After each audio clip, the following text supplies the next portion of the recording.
Here, baie dankie vir 'n wonderlike geleentheid om as gemeente, as kinders van die Here bymekaar te wees.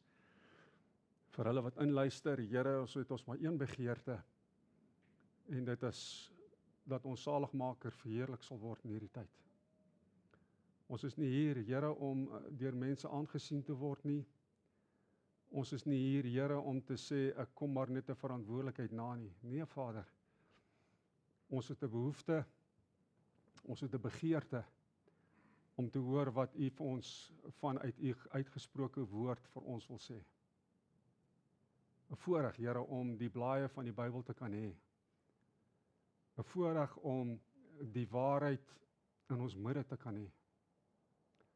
'n Voorreg om te kan weet dat dit wat in die woord staan, ja en amen is. Here, baie dankie vir hierdie samesyn. Ons wil bid dat U dierbare Heilige Gees van hart tot hart sal beweeg. Mense sal oortuig dat wanneer ons in die spieël van die woord kyk, dat ons selfondersoek sal doen en sal kyk of ons meet aan die standaard wat in die woord is. Here, baie dankie vir die inkomste van hierdie dag. Ons is in totale afhanklikheid van U. U is die een, Here, wat aan harte werk om te gee. U is die een, Here, wat mense ooreed om met vrymoedigheid te kan gee. Dankie vir die inkomste. Stel ons in staat, Here, om dit te kan aanwend in verskillende plekke wat ons dit aanwend, met wysheid, met 'n staatstelling, met die doel, dat U daardeur verheerlik sal word. Dankie, Here, al die lof en al die eer kom U toe. In Jesus naam bid ons dit. Amen. Vriende, ons gaan staan, dan gaan ons die openingslied sing. Gesang 10, Grote God, aan U die eer, heerlik is waar U regeer. Hemels is U majesteit, U wat alles onderhou, U is ewig en getrou. Kom ons sing dit heerlik saam. Staan daar, dankie.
As 'n vriende, ons is nou, glo en vertrou, ons is nou wakker, ons is nou in die gang. Ons wil jou hartlik uitnooi om saam met ons die woord van die Here oop te maak. Ons gaan saam lees uit 2 Petrus, uit 2 Petrus hoofstuk 1, 2 Petrus hoofstuk 1. Ek vra om verskoning, Leon, het ek vir jou verkeerd ingegee? Vra om verskoning, vriende, dit is, ja, het ek vir jou die regte ingegee? 2 Petrus. OK, ons lees saam 2 Petrus hoofstuk 1. 2 Petrus hoofstuk 1. Maar vriende, voordat ons gaan lees, ons wil saam lees vanaf vers 12 tot en met vers 21. 12 tot en met 21. Maar voordat ons dit lees, dit klink so half asof ons in die middel van 'n hoofstuk begin, maar net 'n bietjie agtergrond voordat ons met die gedeelte gaan begin. Jy sien, Petrus wil vir ons hier in hierdie gedeelte wil hy vir ons 3 beginsels weergee voordat ons met vers 12 gaan begin. En die 3 beginsels wat hy vir ons voorgee, dit is net ter inleiding, ter agtergrond. As jy gaan lees 2 Petrus 1 vers 1 tot en met vers 4, dan praat hy van die Christense lewe begin by geloof. Die Christense lewe begin by geloof. Nie geloof in jouself nie, nie geloof in jou prestasies nie, nie geloof in dit wat jy het nie, dit wat in jou bankrekening is nie. Jou lewe begin by geloof in 'n persoon, Jesus Christus. Dis waar dit begin. Dan gaan hy verder vers 5 tot vers 7 en dan sê hy dat geloof in die persoon Jesus Christus sal lei tot geestelike groei. As jou lewe deurdronge is van Christus, sal dit 'n uitwerking hê dat jy sal geestelik groei. Dan gaan hy verder in verse 8 tot en met vers 11 en dan sê hy, maar nie net sal jy geestelik groei nie, hierdie geestelike groei sal uitwerking hê dat jy prakties in die lewe 'n godvrugtige lewe sal lei. So met ander woorde, mense sal kan sien dat jy glo in Christus en omdat jy in Christus glo, is daar groei in jou lewe en omdat daar groei in jou lewe is, kan ek prakties sien, maar jy is anders as die res van die mense.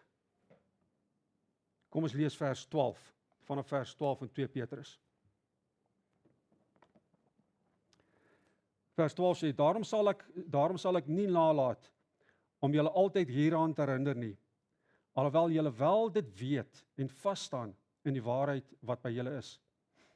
En ek beskou dit as reg, solank as ek in hierdie tentwoning is, om julle deur herinneringe op te wek. Omdat ek weet dat die aflegging van my tentwoning op hande is, soos ons die Here Jesus Christus dit ook aan my bekend gemaak het. En ek sal my beywer dat julle ook gedurig na my heen gaan hierdie dinge in gedagtenis kan hou. Want ons het nie kunstige verdigte fabels nagevolg, toe ons julle die krag en koms van ons Here Jesus Christus bekend gemaak het nie, maar ons was aanskouers van sy majesteit. Want hy van God die Vader eer en heerlikheid ontvang, toe hierdie stem uit die luisterryke heerlikheid tot hom gekom het. Dit is my geliefde seun, in wie ek welbehae het. Vriende, is dit nie wonderlike woorde? Dat die Vader self bevestig dat hierdie is my seun. Ek staan verwonderd dikwels as ek dit lees. Die Vader wat ons aanbid. Vers 18. In hierdie stem het ons uit die hemel hoor kom, toe ons saam met hom op die heilige berg was. En ons het die profetiese woord wat baie vas is, waarom julle tog moet ag gee, soos op 'n lamp wat in die donker plek skyn, totdat die dag aanbreek en die môrester opgaan in julle harte. Terwyl julle veral dit moet weet, dat geen profesie van die skrif 'n saak van eie uitlegging is nie. Want geen profesie is ooit deur die wil van 'n mens voortgebring nie, maar deur die Heilige Gees gedrywe, het die heilige mense van God gespreek. Net tot sover. Spurgeon het gesê, a day without reading the Bible is a day wasted. Ek en u as kind van God kan nie sê dat ek kind van God is as ek nie die woord van God lees nie. A day without reading the Bible is a day wasted. Ek en u as kind van God het een plek waar ons God se waarheid sal raak sien. En dis die woord van God. Ja, dit manifesteer deur mense se lewens. Maar ons as mens het die vermoë om 'n leuen te kan vertel. maar God se woord is waar. Dit laat my dink aan die gedeelte van toe Jesus sy disippels se voete gewas het. Daar in Johannes hoofstuk 13 van vers 21 af. En die gedagte het so gegaan, Jesus was besig geweest om hulle voete te gewas het. En vers 21 sê die woord, en Jesus was onrustig in sy binneste geweest. Hy was onrustig in sy binneste geweest, want hy het geweet dat een van sy disippels gaan hom verraai. Maar sê vers 23, en die geliefde apostel het in sy boesem gelê. Het sy hartklop gehoor. Nou ek en u as kind van God, as ons dit prakties deurtrek na ons toe, waar gaan ek en u die hartklop van God hoor? Vanuit sy woord. Wanneer ek en u, vers 25 sê weer, en hy het aan sy boesem gelê. As ek en u aan die Here se boesem lê, sal ons sy hartklop hoor.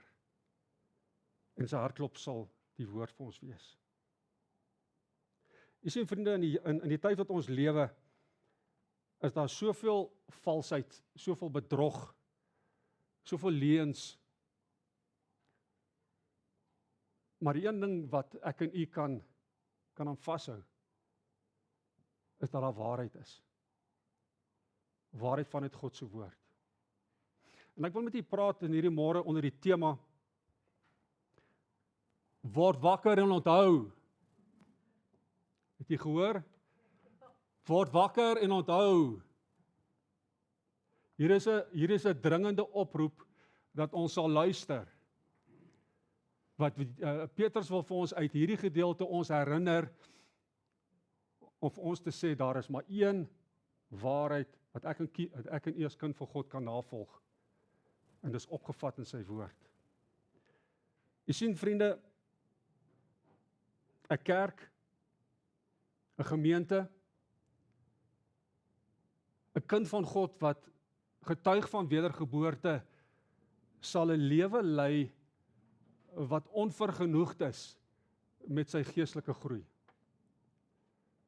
Hy sal wees soos daardie blom wat in die woestyn is, wat smag na water. Hy wil net water hê om te kan groei, hy wil net meer hê en meer hê. 'n Kind van God wat daardie begeerte het, sal gekenmerk wees deur iemand wat sy lewe deurbring in die woord van God. Wil jy groei? Lees die woord van God. Daar's baie ander wonderlike geestelike boeke, en ja, ons moet dit lees. God het mense geïnspireer om daai boeke te skryf, maar dis nie die woord van God nie. Die woord van God is ons bron tot waarheid. 'n Persoon wat so in die woord van God lewe, is geanker in die waarheid en sal nie maklik deur die leuen verlei of mislei word nie. Hoor jy dit? Wil jy in die tyd wat ons lewe waar daar leuns en vervalsing is en bedrog is, wil jy staande bly, kind van God? Bly in die woord van God. Want as jy daarin lewe, daarin opgroei, dan sal jy staande bly. Petrus wil vir ons in hierdie gedeelte leer dat die ware Christen se lewe gebaseer is op die autoriteit en die waarheid van God se woord. Daar's geen ander boek wat die autoriteit het as die woord van God nie.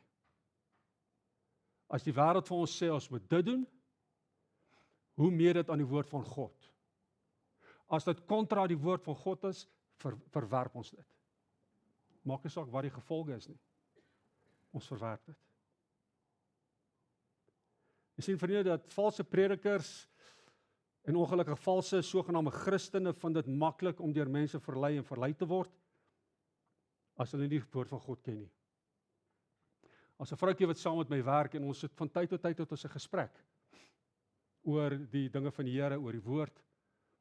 En iets wat baie opvallend is dat sy sê sy's gered. Maar net nadat sy sê sy's gered, sê sy lees nie die Bybel nie. Want sy verstaan nie die Bybel nie. En onmiddellik kom die vraag by my op dat as jy as kind van God getuig van redding, hoe kan jy sê jy lees nie die Bybel nie? Wat lees jy dan? Waarna kyk jy?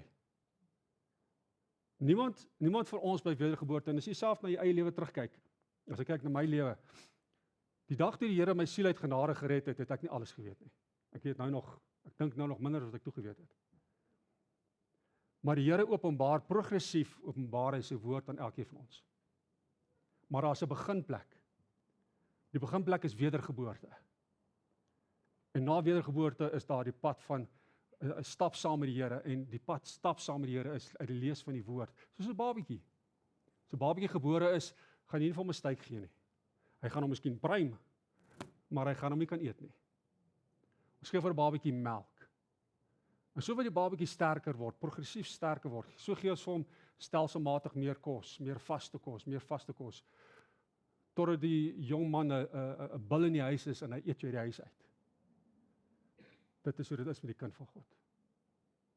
Progressief. In hierdie 10 verse wil Petrus vir ons dringend daarop wys hoe belangrik God se woord is en die absolute noodsaaklikheid om ten volle daarop te vertrou as 'n ewige waarheid. Vriende, ek gaan miskien vanmôre dink, maar ja, jy herhaal goed baie. Dis die doel van hierdie boodskap. As jy hierdie gedeelte lees, dan praat hy van herinnering. En dit is wat Petrus wil doen. Hy wil ons herinner dat daar een bron van waarheid is. God se woord. Petrus wil vir ons die betroubaarheid en duursaamheid van God se woord beklemtoon deur dit in kontras te bring met 3 elemente. So wat Petrus vir ons wil sê is, liewe mens, daar is 3 dinge wat ek in kontras in die wêreld moet bring met die woord van God. Die eerste een wat hy praat van is hy's die mens in kontras met die woord van God. Hy praat hier van ondervindings in kontras met die woord van God. Dan praat hy van die wêreld en sy stelsel in kontras met die woord van God. Kom ons begin met punt 1. Vers 12 tot 15 leer ons daarso, die mens sal sterf, maar God se woord lewe. Die mens sal sterf, maar God se woord lewe. Hoor wat sê hy, 12 vers 15. Daarom sal ek nie nalat om julle altyd hieraan te herinner nie, alhoewel julle dit weet en vas staan in die waarheid wat by julle is. En ek beskou dit as reg, solank as ek in hierdie tentwoning is, om julle deur herinnering op te wek, omdat ek weet dat die aflegging van my tentwoning op hande is, soos ons Here Jesus Christus dit ook aan my bekend gemaak het, en ek sal my beywer dat julle ook gedurig na my heen gaan, hierdie dinge in gedagtenis hou. Sien vriende, daar's 'n herinnering. Hy wil ons herinner. Efesiërs 2 vers 19 en 22 sê, so is julle dan nie meer vreemdelinge en bywoners nie, maar medeburgers van die heiliges en huisgenote van God, gebou op die fundamente van die apostels en die profete, terwyl Jesus Christus self die hoeksteen is, en wie die hele gebou goed saamgevoeg verrys tot heilige tempel in die Here, en wie julle ook saam opgebou word tot 'n woning van God in die Gees. Hierdie versie wil vir ons sê dat die apostels en die profete het daar 'n fondasie gelê, waar ons in die jaar 2026 kan voortbou op daai fondasie. Maar ons moet net duidelik onderskeid tref hier. Hierdie fondasie is nie deur mense bereik nie. Ja, apostels, profete het daardie fondasie begin lê, maar die fondasie in die hoeksteen is Christus Jesus. Dis die fondasie. En dit is wat Petrus ons wil herinner, dat die mens gaan sterf eendag, maar die woord gaan bly lewe. Daarom is dit ons verantwoordelikheid om hierdie fondasie wat gelê is, voortdurend aan mense te verkondig, voortdurend mense te herinner. En waar gaan jy dit kry? Vanuit die woord van God. Vanuit die woord van God. Petrus noem 3 motiewe of 3 redes vir sy bediening in hierdie brief. En ons kan dit maar vir ons self persoonlik toeëien. Die eerste gedagte wat hy van praat is, gehoorsaamheid aan Christus se opdrag. Gehoorsaamheid aan Christus se opdrag. Vers 12 sê, daarom sal ek nie nalat. Dit is 'n bevel. Hy sê, ek sal dit nie doen nie. Maak nie saak wat gebeur nie, ek sal dit nie doen nie. Daarom sal ek dit nie nalat om julle altyd hieraan te herinner. Alhoewel julle dit weet en vas staan in die waarheid wat by julle is. Hoor pragtige woorde van Lukas 22:32. Maar ek het vir jou gebid dat jou geloof nie ophou nie. En as jy eendag bekeerd is, moet jy jou broeders versterk. Is dit nie ook die verantwoordelikheid van ons nie? Ons het getuig van wedergeboorte, is dit nie ons verantwoordelikheid om mense voortdurend te herinner dat daar 'n bron van waarheid is nie. U weet in die plek wat u rond beweeg, by die werke, by die skole, by universiteite, dalk in ouerhuise, u weet dat die wêreld soek 'n antwoord. U weet die wêreld het 'n smag na iets. Dis ek en jou verantwoordelikheid, kind van God, om aan hulle hierdie iets te gee. Want ons vind dit vanuit die woord van God. Sy tweede motief wat hy vir ons wil gee is bloot net om ons te herinner dat dit die regte ding is om te doen. Dis nie 'n opsie of 'n keuse nie, dis die regte ding om te doen. Vers 13 en 14 sê, en ek beskou dit as reg, solank as ek in hierdie tentwoning is, en natuurlik hierdie tentwoning beteken hierdie liggaam terwyl ons tydelik hier is. Solank as wat ek in hierdie tentwoning is om julle deur herinneringe op te wek, omdat ek weet dat die aflegging van my tentwoning op hande is, soos ons die Here Jesus Christus dit ook aan my bekend gemaak het. Jy sien, kind van God, dit is goed en reg en jou verantwoordelikheid om mense te herinner dat die woord van God die bron van waarheid is. Dat vanuit die woord van God kan ons die saligmaker aan die mens bekendstel. Vanuit die woord van God kan ons God die Vader, wat intiem betrokke was by die skape van jou as mens. Gaan lees maar in Genesis, by die skepingswerk, toe al die dae wat die drie eenheid geskaap het hy gesê, laat daar lig wees. Laat daar skeiding tussen duisternis en lig wees. En toe dit kom by die skape van die mens, wat was die woorde gewees? Laat ons die mens skape, na ons beeld. Intens betrokke. En ons gaan van hierdie intense, liefdevolle Vader leer vanuit sy woord. Waar gaan ons leer van 'n tere opsoekende Heilige Gees? Wat vir ons die Parakletos is, wat vir ons die een is wat ons toedek, wat ons onderskraag, ondersteun in tye van nood, anders as vanuit die woord van God. Daarom wil Petrus ons herinner, die woord van God is prioriteit. Sy vriend Petrus het geweet dat hy binnekort sou sterwe. Jesus het vir hom gesê, hy gaan binnekort sterwe. En daarom was hy ywerig om sy geestelike verantwoordelikheid na te kom.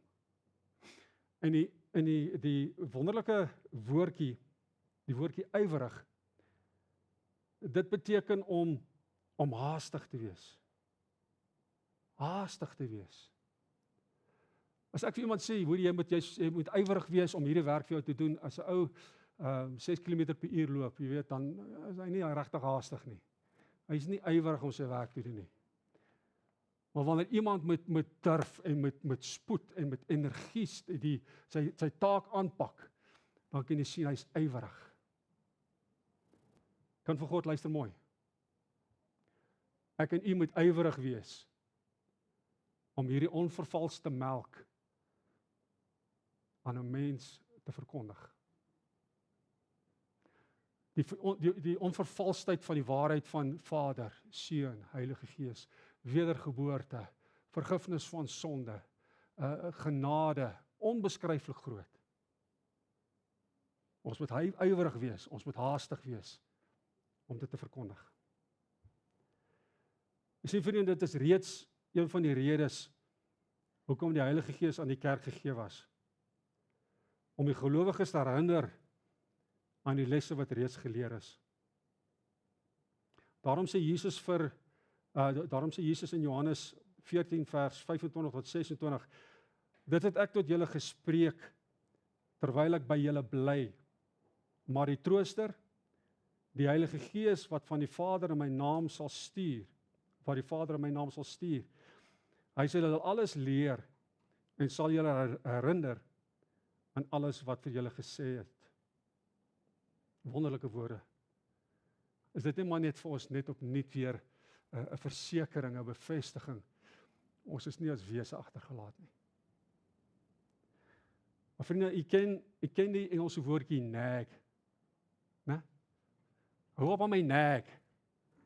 Hoekom nag jy so? Jy weet die man sal, die vrou sal vir die man sê, tel op jou vuil klere. Tel op jou vuil sokkies. Tel op jou vuil sokkies. Nee. Vat die swart sakke uit. Wanneer gaan jy die swart sakke uitvat? Nee. En dan vir die vrou, sit af die ligte. Sit af die ligte. Ek moet net so sê, dit is wat ek gereeld vir Bonie sê. Waar sy ligte aansit, dan loop ek agter haar en dan gesit ek die ligte af. Vrou sit bietjie make-up aan. Ek sê, dis nie vir hierdie boodskap nie.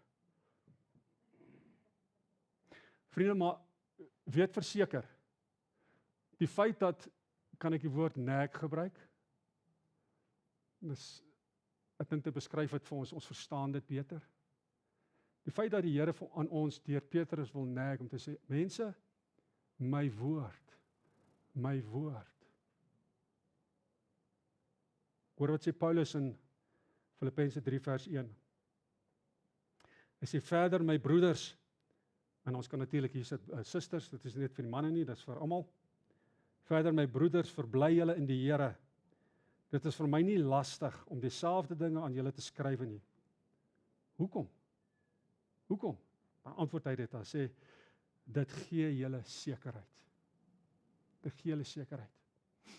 Wanneer die dinge in die woord van die Here voortdurend aan ons herhaal word, reeds van Genesis tot Openbaring is daar een goue lyn wat deurgaan. Christus. Voortdurend word dit aan ons herhaal. Dit gee ons sekerheid. Jy sien vriende, om voortdurend te herinner word aan die waarheid van God se woord, is nie te vergeefs nie. Nee. Nee, dis nie te vergeefs nie. Dit is absoluut noodsaaklik. Daarom is dit noodsaaklik dat ek en u die woord lees. Dit kan nie maar net 'n ornament wees, waar daar een kant staan en stof opgehaal nie.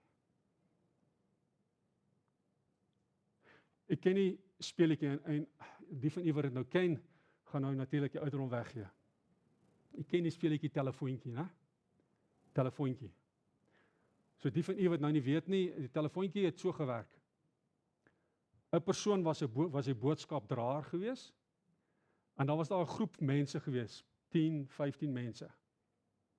Dan was die gedagte gewees dat die boodskapdraer vir die eerste persoon die boodskap gee, en daardie boodskap moet oorgedra word, maar hy dra dit so oor, dat die res dit nie kan hoor nie.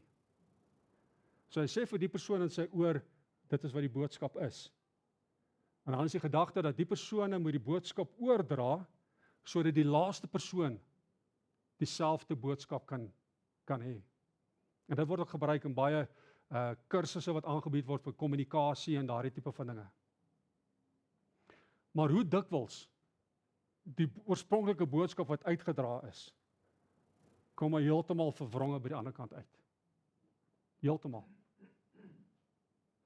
Ons gaan vanmiddag by Elaine en Lukas koffie drink, en die boodskap wat op die einde van die dag uitkom is, Elaine en Lukas het 'n koffiehuis gekoop, hulle groei hulle eie bone, en hulle voer ook naal uit. Verstaan jy die gedagte? Wat wil ek vir jy daardeur leer?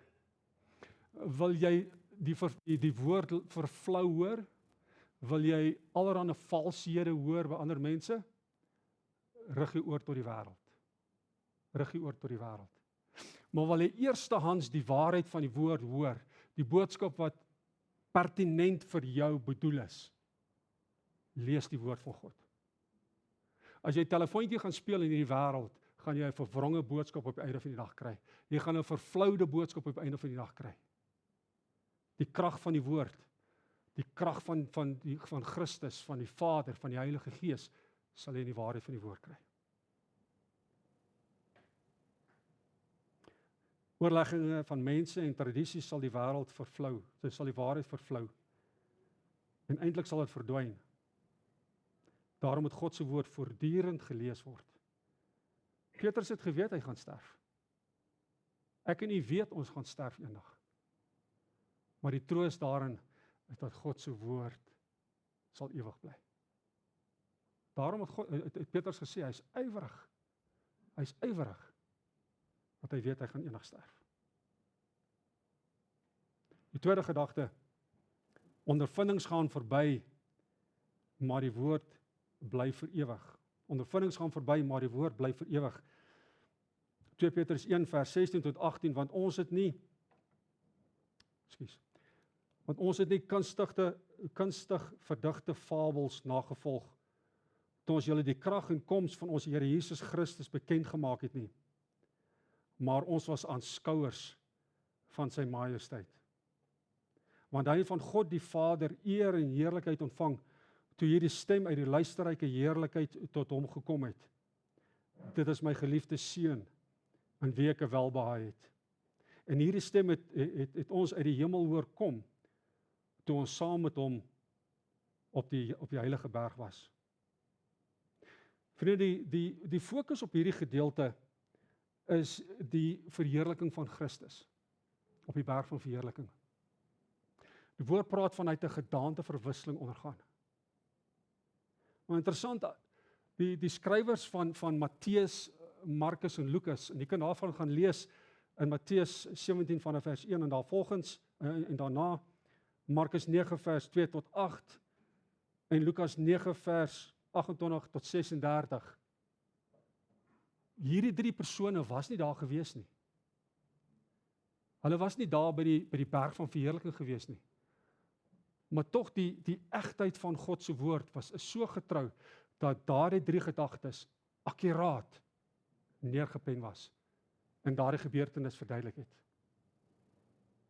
Johannes het dit self opgeteken. Ons weet natuurlik dat Petrus, Johannes en Jakobus op die berg van verheerliking was. So Johannes was self daar gewees en hy het opgeteken. Hy het gesê in Johannes 1 vers 14, hy sê, en die woord het vlees geword en het onder ons gewoon. En ons het sy heerlikheid aanskou, 'n heerlikheid soos van die eniggeborene wat van die Vader kom, vol van genade en waarheid. So hulle het dit aanskou, hulle het dit beleef, hulle het daar ondervinding gehad toe Christus op die berg van verheerliking van gedaante verander het. Jy kan vra, wat is die belangrikheid van hierdie verheerliking van Jesus op die berg van verheerliking? Een belangrike rede is om Petrus se getuienis, soos opgeteken in Matteus 16 vers 13 tot 16, maar net te bevestig. Sou 'n mens dit net gesê het, dan sou dit nie veel waarde gehad het nie.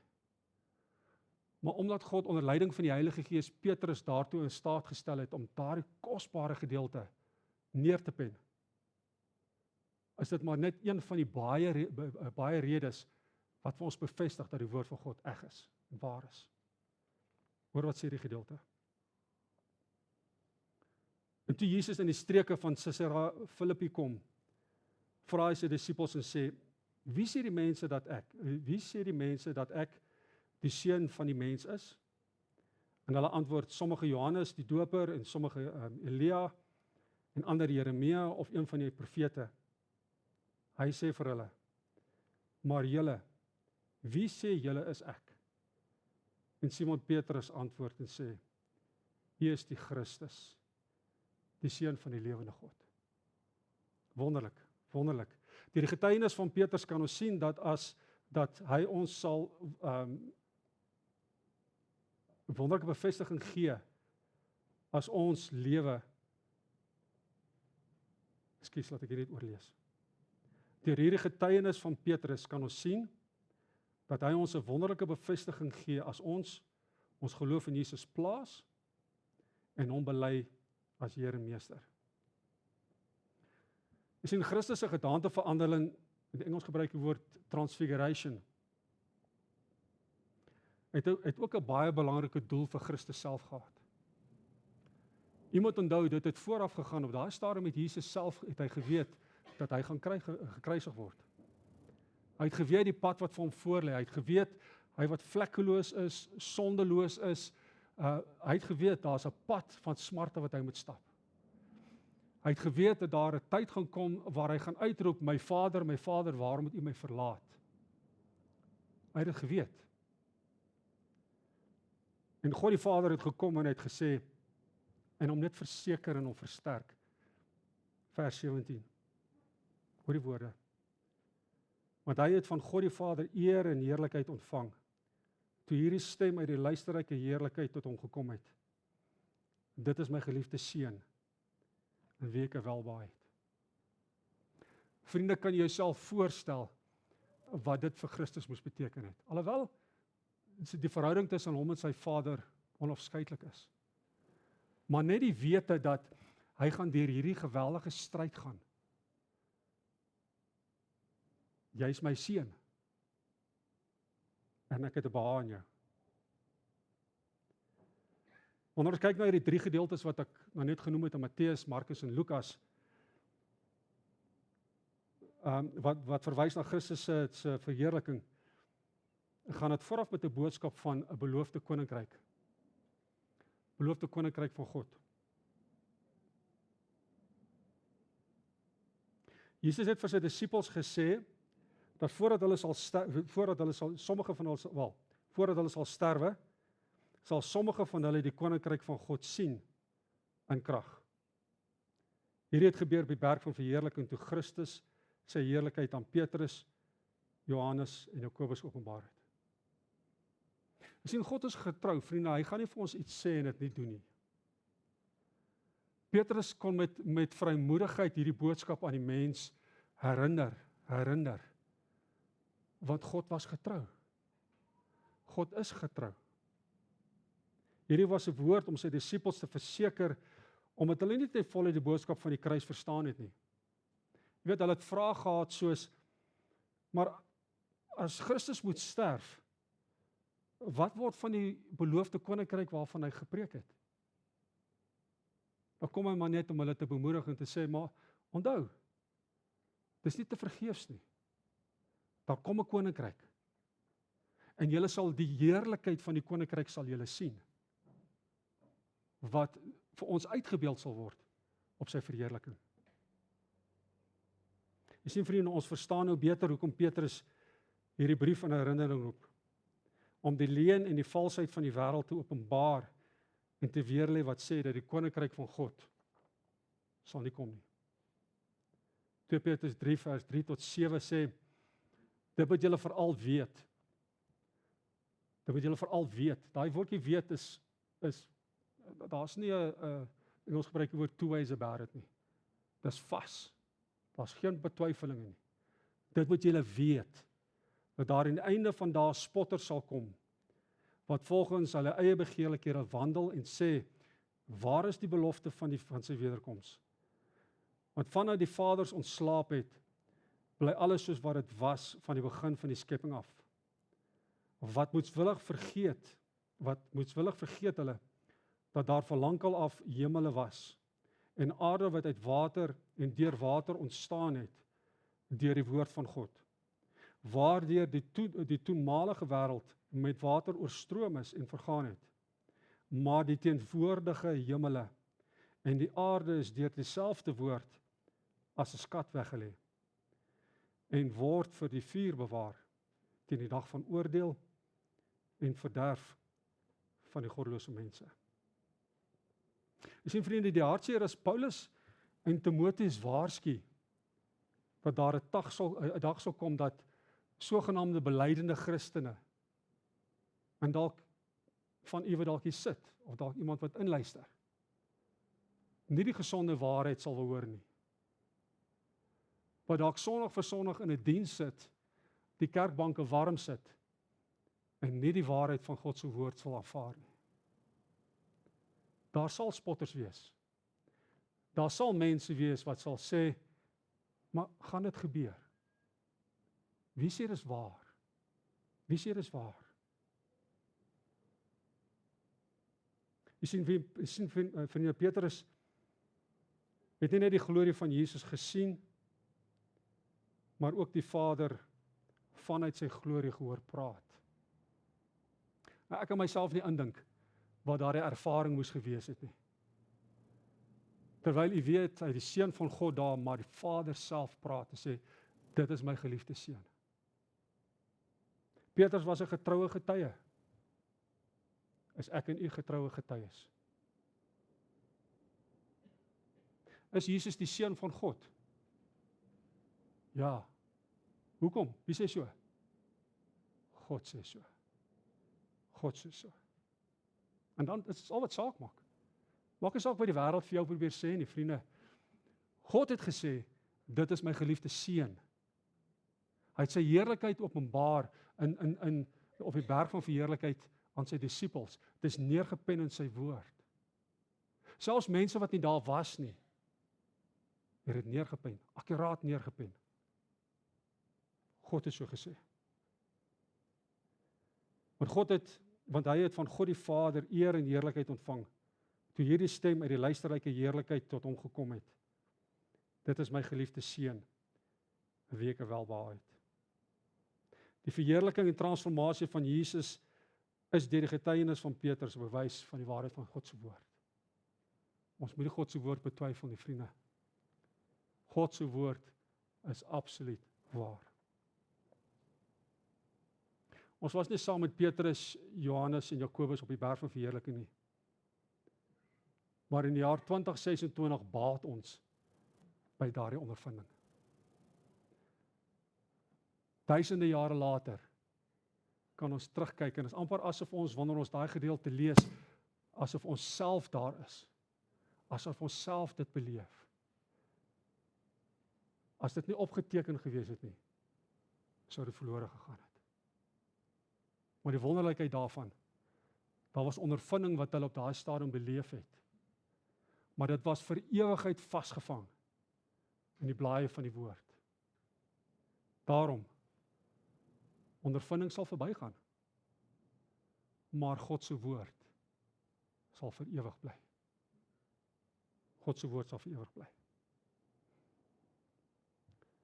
Ek weet my haas.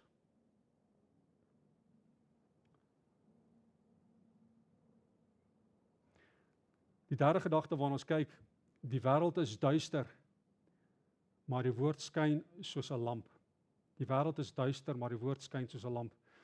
2 Petrus 1 vers 19 tot 21 sê, en ons sê die profetiese woord wat baie vas is, waarop tog julle moet ag gee soos 'n lamp wat in 'n donker plek skyn, totdat die dag aanbreek en die môrester opgaan in julle harte.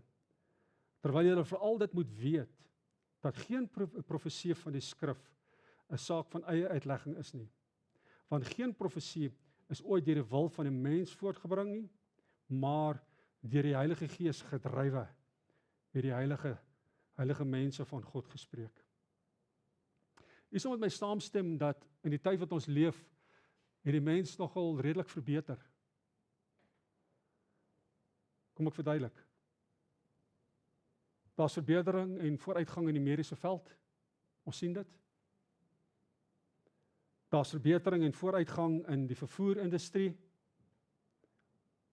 Jy kan indink hoe die karre was van die eerste kar wat uitgekom het en die karre nou, wat nou self kan bestuur, self kan parkeer. Die geweldige innovering in kommunikasie,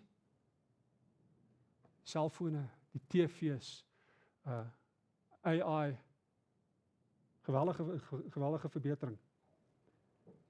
Predikers kan op een plek staan, soos in hierdie geval op een plek staan en die boodskap kan potensieel aan duisende mense verkondig Ons dink aan mense soos John MacArthur, R.C. Sproul, man wat op een plek staan en sy woord is verkondig reg oor die wêreld.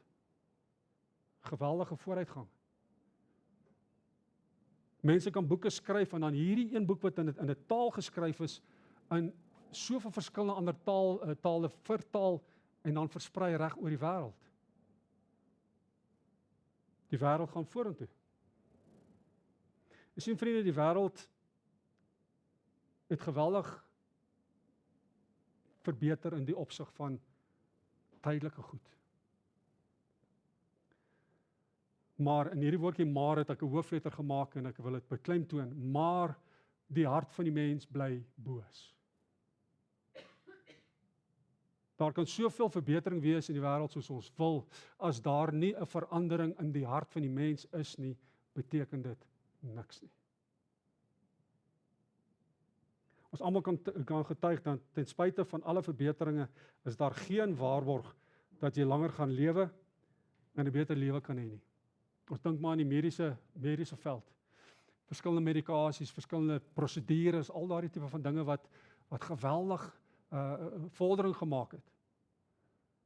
Maar nie een mens kan vandag van jou waarborg om te sê dat as jy oor 5 minute gaan jy bly lewe nie. Of as jy kanker het en jy skoon verklaar met kanker, dat jy nie weer kanker sal hê nie. Ten spyte van die vooruitgang is daar geen waarborg, liewe mens, dat jou lewe verleng sal word nie. Geen. Daarom wat die Here vir ons sê in hierdie tyd dat onthou dat ons lewe in 'n wêreld wat duister is. Ons deel met mense wat duister is. Ons deel met 'n Satan wat lê en loer wie hy kan verslind. Daarom vat hy ons terug na sy woord toe en sê, soek jy veiligheid, soek jy beskerming, gaan soek dit vanuit die woord van God. En natuurlik ons gebed na die Vader. Omdat ons harte boos is, moet ons nie verbaas wees dat die wêreld in duisternis gehul is nie. As mens hoor van die dinge wat in die wêreld aangaan, ek meen ons het 'n bediening, soos julle weet, met die kinderhuise, waar by die jong mense daar in die gang is. En dis as gevolg van die duisternis van die mens, van die wêreldstelsel. Jesus het gewaarsku op die bergpredikasie in Matteus 7 vers 13 tot 29 dat valse profete die kerk sal infiltreer met hulle valse leerstellings. Ons sien dit, vriende. Ons hoor daarvan. Ons hoor daarvan dat mense op kansels staan soos hierdie en sogenaamd sê, so sê die Here. Maar wanneer dit aan die waarheid van die woord gemeet word, is daar geen twyfel dat dit 'n leuen is nie. En dat wanneer jy sê, so sê die Here en is 'n leuen, dan is daar geen twyfel dat daardie hart boos is nie. Hoor die waarskuwing in Romeine 16 vers 17 tot 19. En ek vermaan julle broeders, hou hulle in die oog wat tweedrag en aanstoot veroorsaak teen die leer wat julle geleer het. En vermy hulle, want sulke mense dien ons Here Jesus nie, maar hulle eie buik. En hulle verlei deur hul vriendelike en mooi woorde die harte van die eenvoudiges. Want julle gehoorsaamheid het algemeen bekend geword. Daarom verbly ek my oor julle. En ek wens dat julle wys mag wees teenoor wat goed is, maar onskuldig teenoor wat sleg is. Jy sal met my saamstem, inteendeel is die wêreld eintlik baie boos. Maar die vertroosting vir ons is, God se woord bly vir ewig. God se woord is 'n lamp vir ons. Daai vers 19, die A-gedeelte sê, en ons het 'n profetiese woord wat baie vas is. En dit is koslik dat die Here dit so laat opteken het, dat hy nie gesê het, ons het 'n profetiese woord wat vas is nie. Terwyl dit vir ons alles so beteken het. Maar hy beklemtoon dit deur vir ons te sê, maar hy is nie net vas nie. Hy is baie vas. Jy kan hom vertrou. We sien vriende spotters sal volgens 2 Petrus 3 vers 3 probeer om hierdie wonderlike waarheid wat opgeteken is tot 'n leuen en 'n fabel te maak. Maar weet verseker, dis absolute waarheid. Ek het vier teksversies hier neergepen uit die Psalms uit, wat vir my geweldig baie beteken het, net om opnuut vas te maak, die egtheid van die woord, dat die woord 'n lig vir ons is. Psalm 19, ekskuus tog, Psalm 19, vers 8 tot 9, hoor die woorde, die wet van die Here is volmaak, dit verkoop die siel, die getuienis van die Here is gewis, dit gee wysheid aan die eenvoudige. Die bevele van die Here is reg, hulle verbly die hart. Die gebod van die Here is suiwer, dit verlig die oë. Psalm 93 vers 5. U getuienisse is baie betroubaar. Heiligheid pas by u huis. Here, tot in lengte van dae. Psalm 117 vers 7. Die werke van sy hande is trou en reg.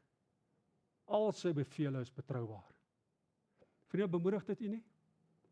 Bemoedig dit u nie dat hierdie woord wat ons het, wat ons lees, wat ons indrink, dit is betroubaar. Ons kan dit vat en ons kan daarvan volgens leef.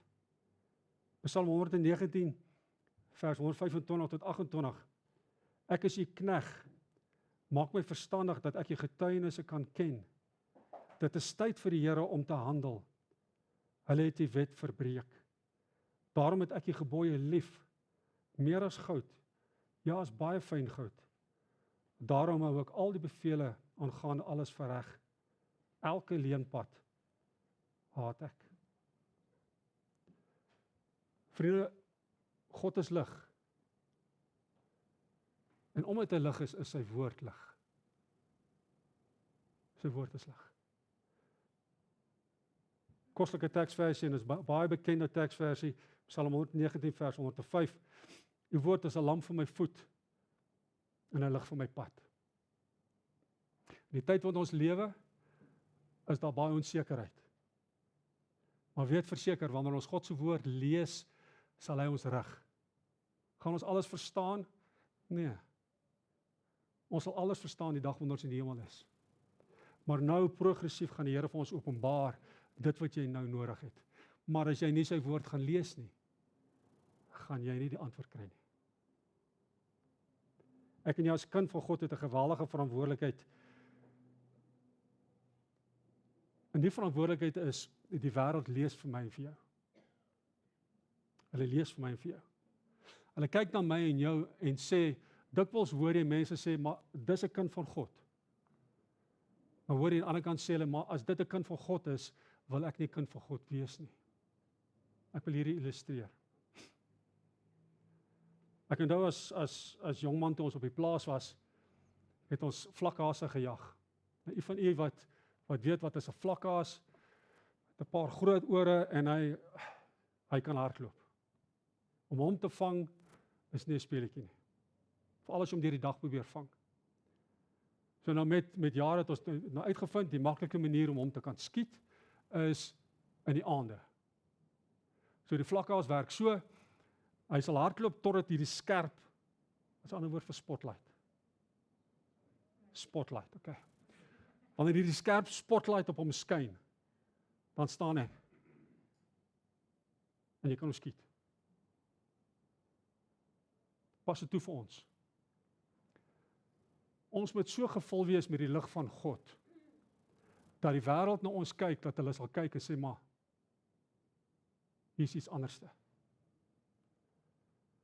En dit wat hulle trek, nie na die persoon nie, maar die persoon binne in ons. Dis die gedagte. Ons moet daardie lamp wees, daardie lig wees, wat mense sal sê,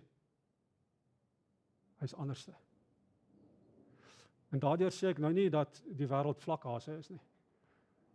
Maar ons moet daardie beeld uitdra van dat wanneer die wêreld na ons kyk, hulle ons lees, ons boek lees, Maar hulle sê maar, hierdie persoon is anders. Ons vyand probeer al van die begin af om die woord van God 'n leuen te maak. Ons lees dit daar in Genesis, reg van die begin af. Het God gesê. En dit het net oor deurgetrek in die jaar 2026 waar die mens so blaatant is dat sê maar, nee, dit sal nooit gebeur nie. Daar word al jare daarvan gepraat. Daar word al jare voorspel dat die Here gaan kom. Hy gaan kom. Gaan jy reg wees? Gaan jy reg wees? Paulus praat met Timoteus in 2 Timoteus 3 vers 14 tot 17, hy sê, maar bly jy, en hierdie jy kan jy maar jou eie naam daarby insit. Maar bly jy, George, Jannie, Bernie, Henty, bly jy, en wat jy geleer het, waarvan jy verseker is, omdat jy weet wat van wie jy dit geleer het, en dat jy van kleins af die Heilige Skrifte ken, wat jou wys kan maak, tot saligheid deur die geloof in Christus Jesus. Die hele skrif is deur God ingegee en is nuttig tot lering, tot weerlegging, tot teregwysing, tot onderwysing in die geregtigheid, sodat die mens van God volkome kan wees, vir elke goeie werk volkome toegerus.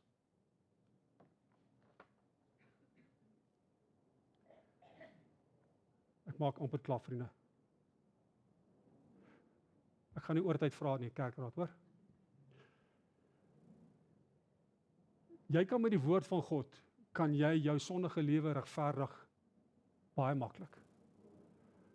Jy kan baie maklike teksvers uit die woord van God uitvat en sê, maar die woord sê so, daarom kan ek so doen. Baie maklik selfregverdig. Warren Wiersbe sê, hy sê, isolated text apart from context becomes pretext. Isolated text apart from context becomes pretext. Wat wil hy vir ons sê? Die woordjie pretext beteken voorwendsel. Voorwendsel. Wat beteken 'n valse rede wat gegee word om die werklike rede vir 'n aksie te verberg. So jy kan enige iets uit die woord van die Here uitvat buite konteks. En jy kan dit gebruik om jou sonde te regverdig. En jy kan dit gebruik vir 'n rede hoekom jy doen wat jy doen. Maar wanneer dit gemeet word aan die konteks van die waarheid van die woord, sal dit die toets deurkom. Vriende, die wêreld is boos. Ons leef in die wêreld elke dag. Ons skuur skouer met die wêreld elke dag. Maar die vertroosting is daarin dat daar's 'n lamp wat skyn. 'n Lamp is opgeteken vir ons in die woord van God. Ek wil afsluit. Ons het gesien die mens sal sterf, maar God se woord sal lewe. Ondervinding sal verbygaan, maar die profetiese woord sal bly vir ewig.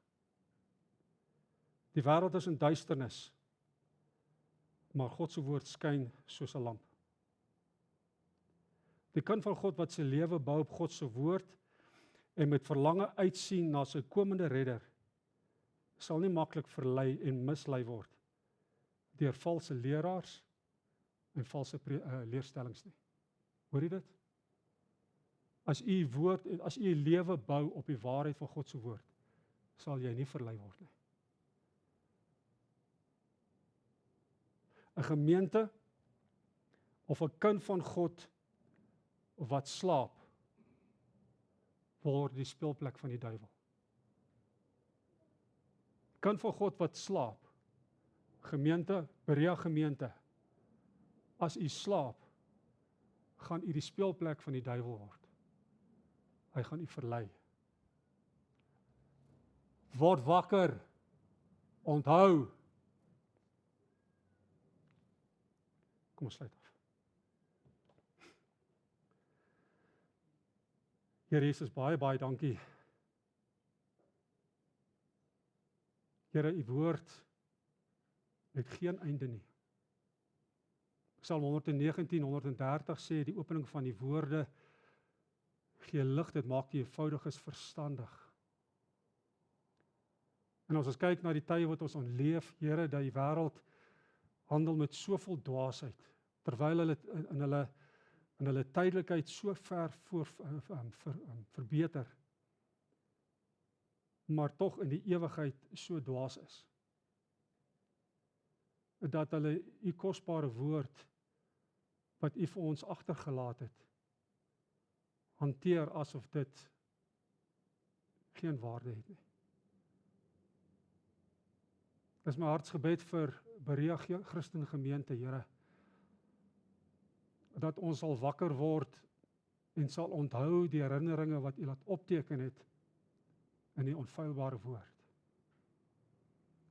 Dat ons nie aan die slaap gevang sal word, dat die Satan met ons sal speel, ons mislei en ons verlei en ons op die dwaalweg bring nie. Maar dat ons absoluut geanker sal wees in die autoriteit, in die duursaamheid, in die waarheid van die kosbare woord. En sodat ons kan staande bly. Vader, maar weet ons ook dat al lees ons die woord en dit is uit eie krag uit, dan het dit geen waarde nie. Daarom is ons steun op u, Here, dierbare Heilige Gees, dat u die gesaaide woord wat na ons toe uitgaan, dat ons daaraan sal vashou, dat u dit sal benat, en laat dit sal vrug dra, en veel vrug, tot verheerliking van die naam. Dis my gebed vir Berea Gemeente, Here, dat ons liefhebbers van die woord, liefhebbers van Vader, Seun en Heilige Gees sal wees, sodat u daardeur verheerlik sal word. Dankie, Here. Ek kry al die lof en al die eer. In Jesus naam bid ons dit.